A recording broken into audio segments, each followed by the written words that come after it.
তাহলে কোনো সন্তানের যদি কোনো ধন সম্পদ থাকে, পিতা সেখান থেকে নিতে পারে, তার ইচ্ছামতো খরচ এবং ব্যয় করতে পারে। এটা রাসূল সাল্লাল্লাহু আলাইহি সাল্লামের আদেশ। আর বস্তুবাদী সমাজ ব্যবস্থায় সন্তান পিতার বিরুদ্ধে কেস করতে পারে। এই হচ্ছে আসমান এবং জমিন পার্থক্য।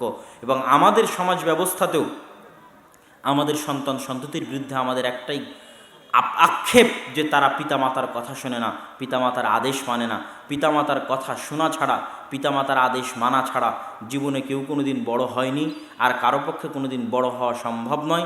পিতামাতার দোয়া ছাড়া, পিতামাতার অন্তরের নেক কামনা ছাড়া পৃথিবীতে কোনো দিন কারোর জন্য কল্যাণ আসেনি, আর কারোর জন্য কোনো দিন কল্যাণ আসাও সম্ভব নয়। এই জন্য আপনার সকল কল্যাণ অকল্যাণ, এমনকি আপনার জান্নাত এবং জাহান্নাম উভয়টাই, আপনার দুনিয়াবি কল্যাণ পরকালীন কল্যাণ উভয়টাই আপনার পিতামাতার কাছে নিহিত।